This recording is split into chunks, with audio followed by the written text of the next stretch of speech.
সবাইকে টেকনিক এডুকেশনের পক্ষ থেকে শুভেচ্ছা এবং স্বাগতম। আশা করি আপনারা সবাই ভালো আছেন। তো আমরা যে টপিকটা শুরু করেছিলাম, যার নামটা ছিল হচ্ছে কম্প্যারিজন অফ অ্যাডজেক্টিভ এবং অ্যাডভার্ব। ইতিমধ্যে আমরা মেইন নিয়মের পার্ট 1 শেষ করেছি, তারও আগে এর বেসিকটা কিন্তু আমরা শেষ করেছি। আশা করি আপনারা সবাই কম্প্যারিজন অফ অ্যাডজেক্টিভ এবং অ্যাডভার্বের বেসিক পার্টটা সবাই দেখেছেন, এবং সেই তারপরে আমরা যে পার্ট 1টা কমপ্লিট করেছি, যেটা শুধুমাত্র আমাদের ইকুয়াল কম্প্যারিজন বা পজিটিভ ডিগ্রি নিয়েছিল, আশা করি সবাই সেটা আপনারা দেখেছেন। এখন আমরা শুরু করব আনইকুয়াল কম্প্যারিজন বা কম্পারেটিভ ডিগ্রি নিয়ে আমরা আলোচনা করব। কারণ আমরা যখন এই দুটো ক্লাসিফিকেশন করেছিলাম তখন কিন্তু দেখেছিলাম যে আনইকুয়ালের ভিতরে দুটো ডিগ্রি ছিল। কি কি? একটা হচ্ছে কম্পারেটিভ আর একটা হচ্ছে আমাদের কি সুপারলেটিভ। তো এখন আমরা কম্পারেটিভগুলো নিয়ে একটু আলোচনা করব, কারণ কম্পারেটিভের আসলে অনেকগুলো নিয়ম আছে। তো এই জিনিসগুলো নিয়ে আমার আসলে অ্যাকচুয়ালি জানা দরকার। যেমন কম্পারেটিভ ডিগ্রিতে আমি একটা কথা বলেছিলাম, আমাদের কমন একটা ওয়ার্ড, সেটা হচ্ছে আমাদের কি দেন। এই ওয়ার্ডটা কিন্তু আমাদের বেসিক্যালি ইউজ করতে হয়।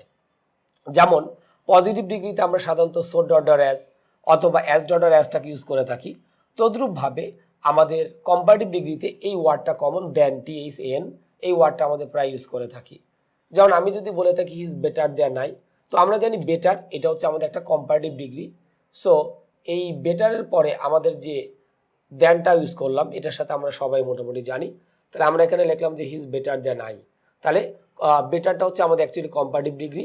সো তারপরে আমাদের দেন আসছে, আর আমি এখানে লিখে দিয়েছিলাম যে দেনের পরে যদি আমাদের কোনো প্রোনাউন আসে কোন ফর্ম বসবে?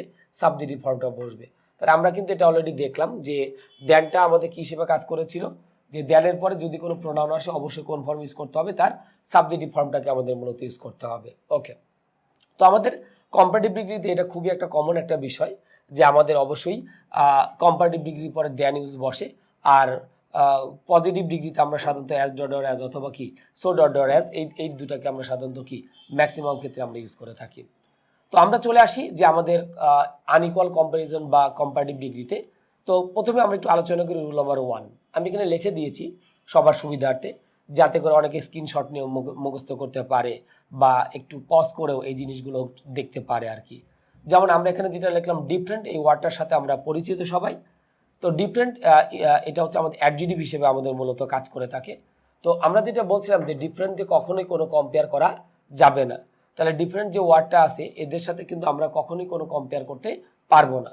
এখানে লিখছি যে এই জন্য ডিফারেন্টের সাথে কখনোই কি করা যাবে না? মোর অথবা দেন ইউজ করা যাবে না। তার মানে ডিফারেন্ট হচ্ছে এমন একটা ওয়ার্ড অ্যাডজেক্টিভ, বাট আমি এটা দিয়ে কিন্তু কখনোই কারোর সাথে কোনো তুলনা করতে পারবো না। এই জন্য বলছি ডিফারেন্টের সাথে সবসময় কাজ করতে হবে, ফর্ম ইউজ করতে হবে, প্রিপোজিশন ফর্ম। আমরা দেখতে পাচ্ছি যে F R O M.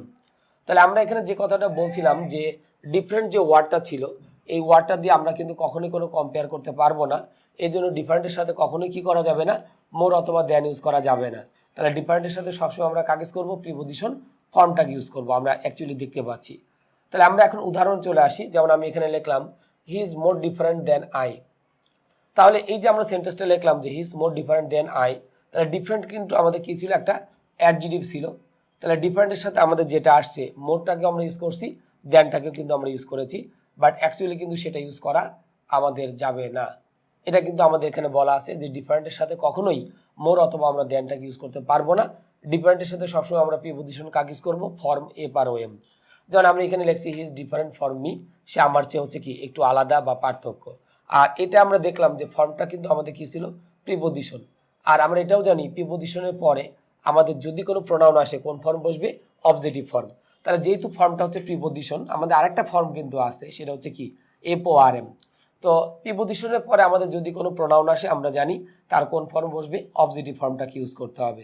So এই জন্য আমরা যেটা বলছিলাম যে he is different form me, এটা কিন্তু আমাদের কিন্তু কারেক্ট। তাহলে আমরা রুল নম্বর 1-এ বেশ একটা ইম্পর্টেন্ট জিনিস জানতে পারলাম যে ডিফারেন্ট একটা অ্যাডজেক্টিভ, বাট অ্যাডজেক্টিভ হওয়া সত্ত্বেও আমি এই ডিফারেন্টের সাথে কিন্তু কখনোই কি করতে পারবো না? মোর অথবা দেনকে ইউজ করতে পারবো না। তাহলে ডিফারেন্টের সাথে সবসময় আমাদের কাকে ইউজ করতে হবে? ফর্মটাকে আমাদের ইউজ করতে হবে। তাহলে আমরা আশা করি এই বিষয়টা বুঝতে পেরেছি রুল নম্বর 1। এরপর চলে আসি আমাদের রুল নম্বর 2-তে।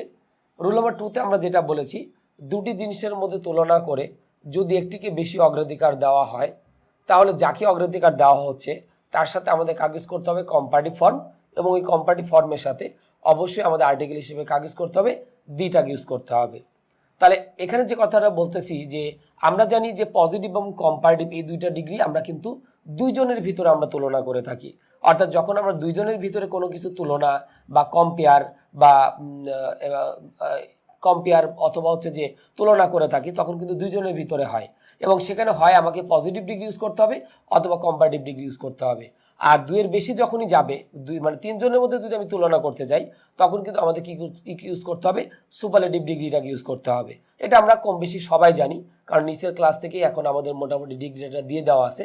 সো আমরা জানি যে আমাদের দুইজনের ভিতরে যদি আমরা কম্পেয়ার করি, তাহলে আমাকে অবশ্যই ইউজ করতে হবে পজিটিভ এবং কম্পারেটিভ। আর দুইয়ের বেশি যদি হয়, তখন সেখানে আমরা কি ইউজ করব, সুপারলেটিভ ডিগ্রিটাকে ইউজ করব। তো আমরা চলে আসি রুল নাম্বার 2-তে। রুল নাম্বার 2-তে আমরা যেটা বলতে যাচ্ছি যে দুটি জিনিসের মধ্যে তুলনা করে যদি একটিকে কি করা হয়, বেশি অগ্রাধিকার দেওয়া হয়, তাহলে যাকে আমরা কি করছি, অগ্রাধিকার দিচ্ছি, তার সাথে আমরা কোন ফর্ম ইউজ করব, কম্পারেটিভ ফর্ম। এবং এই কম্পারেটিভ ফর্মের সাথে অবশ্যই আমাদের আর্টিকেল হিসেবে কাজ করতে হবে, দিটাকে আমাদের ইউজ করতে হবে। তো এখানে আমরা যে জিনিসটা করেছি, অফ দ্য টু মানে কিন্তু দুইজন। তো আমি এখানে লিখেছি অফ দ্য টু বয়েজ। তাহলে আমরা এখানে কি লিখলাম, অফ দ্য টু বয়েজ, তার মানে এখানে কয়জনের ভিতরে আমরা কম্পেয়ার করছি, দুজনের ভিতরে কম্পেয়ার করছি। তো আমরা জানি দুইজনের ভিতরে কম্পেয়ার করা মানেই আমরা কম্পারেটিভ ডিগ্রিটাকেই কিন্তু ইউজ করব। তাহলে আমি দুইজনকে কম্পেয়ার করতেছি, অফ দ্য টু বয়েজ, এই দুইজনের ভিতরে কম্পেয়ার করে আমি কি করতেছি, একজনকে কি করছি, অগ্রাধিকার দিচ্ছি। তাহলে আমরা এখানে যেটা লিখলাম যে অফ দ্য টু বয়েজ, এর সাথে আমরা কি লিখলাম, হি ইজ দ্য বেটার। তার মানে এখানে দুইজনই কিন্তু ভালো, তার ভিতরে একজন একটু কি বেশি ভালো। তাহলে যে বেশি ভালো তার সাথে আমরা কি ইউজ করতেছি, কম্পারেটিভ ডিগ্রি, এবং সেই কম্পারেটিভ ডিগ্রির সাথে অবশ্যই আমরা আর্টিকেল হিসেবে কাজ করছি, দিটাকে কিন্তু আমরা ইউজ করেছি। তাহলে এই বিষয়টা আমরা একটু মনে রাখবো যে দুইজনের ভিতরে তুলনা করে যদি আমরা একটাকে বেশি অগ্রাধিকার দিই, তাহলে যাকে আমরা অগ্রাধিকার দিচ্ছি তার সাথে আমরা কম্পারেটিভ ডিগ্রি ইউজ করব এবং তার সাথে অবশ্যই দিটাকে ইউজ করব। এতদিন আমরা দেখেছি শুধুমাত্র সুপারলেটিভ ডিগ্রির সাথে দি বসে, বাট আজকে আমরা দেখলাম এখানে কি কম্পারেটিভ ডিগ্রির সাথেও কিন্তু কি বসতে পারে, দি বসতে পারে। তো অলরেডি কিন্তু আমরা এখানে দিটাকে অলরেডি ইউজ করেছি। এরপরে আসি, of the two singers he is the more famous. তাহলে এখানে আমরা যেটা লিখলাম যে অফ দ্য, তার সাথে আমরা এখানে কি লিখলাম, টু সিঙ্গার্স। তাহলে দুইজন সিঙ্গারই কিন্তু ফেমাস, তার ভিতরে একজন একটু বেশি ফেমাস। তাহলে যে বেশি ফেমাস তার সাথে আমাদের কি ইউজ করতে হবে, কম্পারেটিভ ডিগ্রি, এবং সেই কম্পারেটিভ ডিগ্রির সাথে অবশ্যই আমাদের আর্টিকেল হিসেবে কাজ করতে হবে, দিটাকে ইউজ করতে হবে। তাহলে যখন আমরা অফ দ্য টু লিখছি, অফ দ্য টু মানে কিন্তু দুইজনের ভিতরেই তুলনা করা হচ্ছে। তো দেখা যায় ম্যাক্সিমাম ক্ষেত্রে এখানে আমরা একটা জিনিস খেয়াল রাখবো যে আমাদের সেন্টেন্সটা কি দিয়ে শুরু হবে, অফ দ্য টু দিয়ে শুরু হবে।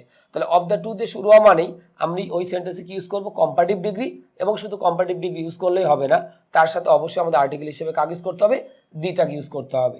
তাহলে দুইজন সিঙ্গারই ভালো, তার ভিতরে একজন একটু কি বেশি ভালো। তাহলে যে বেশি ভালো তার সাথে আমরা আলটিমেটলি কাজ ইউজ করেছি, কম্পারেটিভ ডিগ্রিটাকে কিন্তু ইউজ করেছি। তো আমরা দেখেছি যে শুধুমাত্র সুপারলেটিভ ডিগ্রির সাথে দি বসে, তো আজকে আমরা দেখলাম যে কম্পারেটিভ ডিগ্রির সাথেও কিন্তু আলটিমেটলি কি হতে পারে, দি ইউজ হতে পারে। কখন, যখন আমরা কোনো একটা সেন্টেন্স অফ দ্য টু দিয়ে শুরু করব। তবে রুল নাম্বার 2-র কিছুটা এক্সেপশন আছে, সেটা আমরা দেখবো একটু পরেই। তো আমরা যেটা এখন আলোচনা করব যে আমাদের এক্সেপশন কিছু জিনিস আছে, সেটা সম্পর্কে আমাদের কি করতে হবে, আমাদের একটু ডিসকাস করতে হবে। তাহলে আমরা রুল নাম্বার 2-তে আমরা যেটা বলছিলাম যে দুইজনের ভিতরে কম্পেয়ার করে, মানে তুলনা করে যদি আমি একটিকে বেশি অগ্রাধিকার দিই, তাহলে যাকে আমরা অগ্রাধিকার দিচ্ছি তার সাথে আমরা কি ইউজ করব, কম্পারেটিভ ডিগ্রি। এবং শুধু কম্পারেটিভ ডিগ্রি ইউজ করলেই হবে না, ওই কম্পারেটিভ ডিগ্রির সাথে অবশ্যই আমাদের আর্টিকেল হিসেবে কাজ করতে হবে, দিটাকে ইউজ করতে হবে, এটা আমরা বলেছিলাম। তো এখন হচ্ছে আমরা যেটা এক্সেপশন দেখব যে অফ দ্য টু না থেকে, মানে আমাদের যদি সেন্টেন্স অফ দ্য টু থাকে তাহলে কিন্তু আমাদের জন্য সুবিধা। তাহলে আমরা এখানে যেটা লিখলাম, অফ দ্য টু না থেকে যদি টুইন মানে আমরা জানি দুইয়ের মধ্যে, তারপর আমরা কি লিখছি, বিটুইন মানেও কিন্তু আমরা জানি দুইজনের মধ্যে, বোথ মানে উভয়, এটা মানে কিন্তু দুইজনকে বোঝায়। পেয়ার মানে জোড়া মানে কিন্তু দুইজনকেই বোঝায়। আইদার নাইদার, তো আইদার নাইদার যখন আমরা জানি যে তখন কিন্তু অবশ্যই দুইজনের ভিতরে আমাদের জিনিসটাকে বোঝাবে। তাহলে অফ দ্য টু যদি আমাদের জন্য দেওয়া থাকে তাহলে জন্য কিন্তু আমাদের জন্য সুবিধা। কিন্তু অফ দ্য টু না থেকে যদি আমাদের যে ওয়ার্ডগুলো এখানে আছে, twin, between, both, pair, either neither, এই ওয়ার্ডগুলো থাকলে কিন্তু আমাদের কি হবে, একই নিয়ম হবে। তাহলে একই নিয়ম বলতে আমরা কি ইউজ করব, যে ওই সেন্টেন্সে আমাদের অবশ্যই কম্পারেটিভ ডিগ্রি ইউজ করতে হবে, এবং শুধু কম্পারেটিভ ডিগ্রি ইউজ করলেই হবে না, সেই কম্পারেটিভ ডিগ্রির সাথে অবশ্যই আর্টিকেল হিসেবে কাজ করতে হবে, দিটাকে কিন্তু ইউজ করতে হবে। যেমন আমি এখানে যেটা লিখলাম যে it is the more Pacific of the twin, তার মানে দুইটার ভিতরে এটা হচ্ছে আমাদের কি, মোর প্যাসিফিক বা অধিকাংশ সুনির্দিষ্ট। তাহলে আমাদের এই সেন্টেন্স অফ দ্য টু কিন্তু দেওয়া নাই, বাট আমরা দেখতে পেলাম যে আমাদের সেন্টেন্সে কি ওয়ার্ডটা দেওয়া আছে, টুইন ওয়ার্ডটা দেওয়া আছে। তাহলে টু ইন ওয়ার্ডটা থাকা মানে আমাদের ওই সেন্টেন্সে কি ইউজ করতে হবে, কম্পারেটিভ ডিগ্রি, এবং শুধু কম্পারেটিভ ডিগ্রি ইউজ করলেই হবে না, ওই কম্পারেটিভ ডিগ্রির সাথে অবশ্যই আমাদের আর্টিকেল হিসেবে কাজ ইউজ করতে হবে, দিটাকে ইউজ করতে হবে। তাহলে আমরা কিন্তু আলটিমেটলি এখানে দিটাকে কিন্তু ইউজ করেছি, বাট এখানে আমাদের অফ দ্য টু কিন্তু সেন্টেন্সে কিন্তু দেওয়া ছিল না। এরপরে যেটা লিখলাম যে it is the more he is the more handsome of the pair.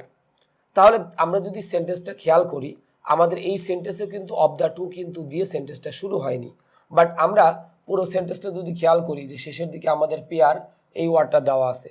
তাহলে এই যে আমাদের পেয়ার ওয়ার্ডটা দেওয়া আছে, তাহলে আমরা এখানে কাজ করছি অলরেডি, কিন্তু আমরা এখানে কম্পারেটিভ ডিগ্রি ইউজ করেছি, এবং সেই কম্পারেটিভ ডিগ্রির সাথে অবশ্যই আমাদের আর্টিকেল হিসেবে কাজ করা হয়েছে, দিটাকে ইউজ করা হয়েছে।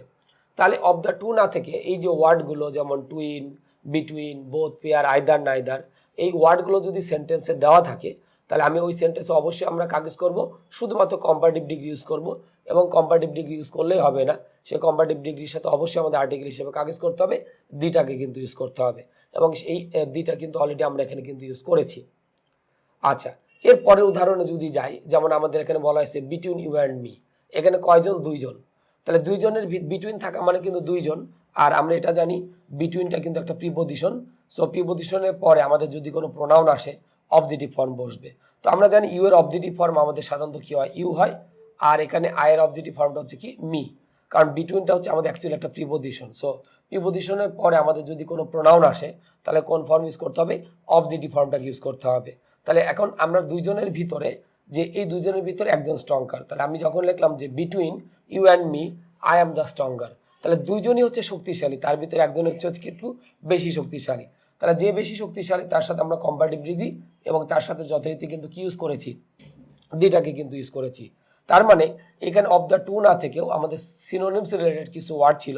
তো এই সিনোনিমস রিলেটেড ওয়ার্ড থাকার কারণে আমরা কিন্তু কি ইউজ করলাম, একই নিয়ম কিন্তু ইউজ করলাম, যে আমাকে অবশ্যই কম্পারেটিভ ডিগ্রি ইউজ করতে হবে এবং তার সাথে কাজ করতে হবে, দিটাকে কিন্তু ইউজ করতে হবে। এরপরে আমি তিনটা ওয়ার্ড লিখেছি, যেমন বোথ অফ দ্য বয়েজ হইতে পারে, আইদার অফ দ্য বয়েজ হইতে পারে, নাইদার অফ দ্য কি হইতে পারে, বয়েজ হইতে পারে। আমি তিনটায় অবলিক দিয়ে লিখেছি, তার মানে তিনটার মধ্যে যে কোনো একটা, অর্থাৎ আমি এখানে বলতে পারবো বোথ অফ দ্য বয়েজ, আমি এখানে বলতে পারবো আইদার অফ দ্য বয়েজ, আমি এখানে বলতে পারবো নাইদার অফ দ্য বয়েজ। এরপর আমরা যেটা বলছিলাম try to get the scholarship. তো এই যে আমরা বলতে পারি উভয় বালকই এই ইয়েটা পাওয়ার জন্য, স্কলারশিপ পাওয়ার জন্য চেষ্টা করেছিল, but his grade was the higher. তো তার ভিতরে দেখা যাচ্ছে দুইজন বালকের ভিতরে একজন বালকের আমাদের গ্রেডটা কি ছিল, হায়ার ছিল। তাহলে যারটা আমাদের হায়ার ছিল তার সাথে আমরা এখানে কাগজ করছি কম্পারেটিভ ডিগ্রি, এবং তার সাথে যথারীতি আমরা কাগজ করছি দিটাকে ইউজ করেছি। তাহলে এইটার কারণে কিন্তু আমাদের মূলত কি এই জিনিসটা আসতেছে, মানে বোথ আইদার নাইদার, এটা থাকার কারণে। তাহলে এই বিষয়টা আমাদের একটু মনে রাখা দরকার যে দুইটা জিনিসের মধ্যে তুলনা করে যদি আমরা একটাকে বেশি অগ্রাধিকার দিই, তাহলে কম্পারেটিভ ফর্ম, যেটা আমরা দেখেছিলাম অফ দ্য টু। কিন্তু অফ দ্য টু না থেকে যদি আমাদের এই ওয়ার্ডগুলো, অর্থাৎ twin, between, both, pair, either, neither, এই ওয়ার্ডগুলো যদি সেন্টেন্সে দেওয়া থাকে, তাহলে অবশ্যই সেন্টেন্সে আমাদের কাজ ইউজ করতে হবে কম্পারেটিভ ডিগ্রি, এবং শুধু কম্পারেটিভ ডিগ্রি ইউজ করলেই হবে না, ওই কম্পারেটিভ ডিগ্রির সাথে দিটাকে কিন্তু ইউজ করতে হবে। ওকে, তাহলে আমরা আশা করি যে আমাদের আনইকুয়ালের কম্পারিজন কম্পারেটিভ পার্টে আমরা দুটো নিয়ম, 1 নম্বর এবং 2 নম্বর নিয়ম আশা করি খুব ভালোভাবে বুঝতে পেরেছি। তো আমি হচ্ছে কম্পারিজন অফ অ্যাডজেক্টিভ এবং অ্যাডভার্বের পার্ট 2 আমি এখানে শেষ করছি এই নিয়মটা দিয়ে। যদি এই নিয়মে কোনো সমস্যা থাকে, আপনারা অবশ্যই আমাদের ভিডিও নিচে যে কমেন্ট আছে সেখানে আপনারা কমেন্ট করবেন আপনাদের প্রবলেমগুলো, আমরা চেষ্টা করব টেকনিক এডুকেশনের পক্ষ থেকে সেগুলো সলভ করে দেওয়ার জন্য। তাহলে পার্ট 2 এ পর্যন্তই, দেখা হচ্ছে কম্পারিজন অফ অ্যাডজেক্টিভ অ্যাডভার্বের পার্ট 3-তে। সে পর্যন্ত সবাই ভালো থাকবেন, সুস্থ থাকবেন।